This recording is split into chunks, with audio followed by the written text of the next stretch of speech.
नमस्कार। प्रभा साक्षी news network और आप सभी का स्वागत है।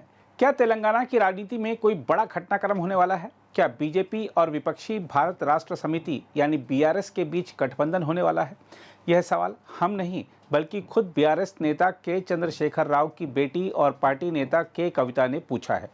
हम आपको बता दें कि बीआरएस पार्टी की हालिया बैठक के नकारात्मक और सकारात्मक पहलुओं पर प्रकाश डालते हुए उन्होंने अपने पिता और पूर्व मुख्यमंत्री के चंद्रशेखर राव यानी केसीआर को कथित रूप से एक पत्र लिखा है, जिसने तेलंगाना के राजनीतिक हलकों में अटकलों को जन्म दे दिया है।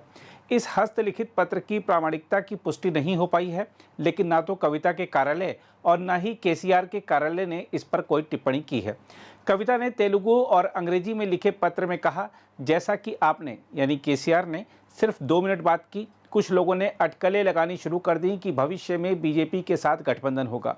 उन्होंने लिखा है कि यहाँ तक कि मुझे भी व्यक्तिगत रूप से लगा कि आपको बीजेपी के खिलाफ मजबूती से बोलना चाहिए था। ऐसा शायद इसलिए है क्योंकि मुझे बीजेपी की वजह से तकलीफ हुई। पिताजी, आपको बीजेपी पर और निशाना साधना चाहिए था। इस पत्र के सामने आने के कई घंटों बाद भी विपक्षी पार्टी ने इसका खंडन नहीं किया है। हम आपको याद दिला दें कि बीआरएस ने 27 अप्रैल को वारंगल में अपनी रजत जयंती मनाई थी। केसीआर की बेटी कविता ने पिछड़े वर्गों के लिए 42% आरक्षण, अनुसूचित जातियों का वर्गीकरण और वक्फ संशोधन अधिनियम जैसे कई प्रमुख मुद्दों पर अपने पिता केसीआर की चुप्पी को नकारात्मक प्रतिक्रिया का कारण बताया।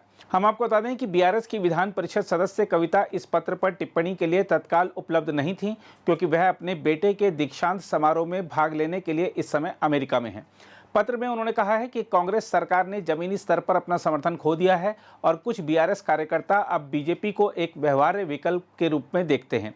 कविता ने कहा कि बीआरएस ने जब हाल में विधान परिषद चुनाव नहीं लड़ने का फैसला किया तो इससे पार्टी कार्यकर्ताओं में एक मजबूत संकेत गया कि वे बीजेपी के साथ गठबंधन कर सकते हैं।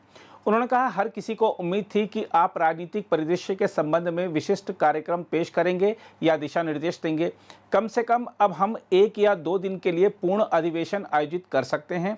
अधिक से अधिक कार्यकर्ताओं से राय लें और उन्हें दिशा निर्देश दें। उन्होंने अपने पिता और पूर्व मुख्यमंत्री से निर्णायक तरीके से कार्य करने का आग्रह किया। पत्र में इस बात पर भी चिंता जताई गई कि वारंगल कार्यक्रम के दौरान तेलंगाना आंदोलन के कुछ कार्यकर्ताओं के साथ उचित व्यवहार नहीं किया गया या उन्हें बोलने का मौका नहीं दिया गया।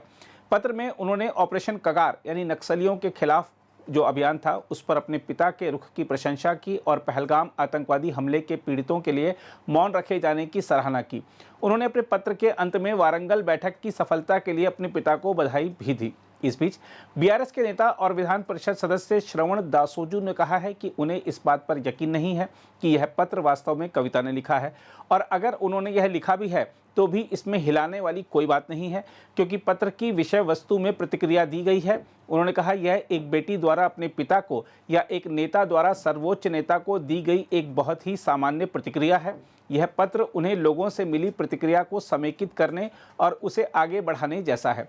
पत्र से पार्टी में आंतरिक दरार का संकेत मिलने संबंधी बीजेपी और कांग्रेस नेताओं की टिप्पणियों के बारे में सवाल किए जाने पर दासोजू ने जवाब दिया कि धान खरीद और बेरोजगारी जैसे अन्य मुद्दे लोगों के लिए अधिक प्रासंगिक हैं। हम आपको बता दें कि अरविंद केजरीवाल सरकार के दौरान हुए दिल्ली शराब घोटाला मामले में कविता भी आरोपी हैं और वह कुछ समय जेल में भी रही थी। इस समय वह जमानत पर बाहर हैं। माना जा रहा है कि गिरफ्तारी के समय पार्टी और परिवार ने उनका पूरा साथ नहीं दिया, इसलिए वह नाराज हैं। कविता इस बात से भी नाराज बताई जा रही हैं कि उनकी बजाय उनके भाई केटी रामाराव को पार्टी में ज़्यादा तवज्जो मिलती है। अगर आप भी लेना चाहते हैं देश दुनिया की तमाम जानकारी तो आज ही सब्सक्राइब करें हमारे चैनल को। साथ ही नीचे दिए बेल आइकन को जरूर दबाएं ताकि हर अपडेट आप तक पहुंच सके।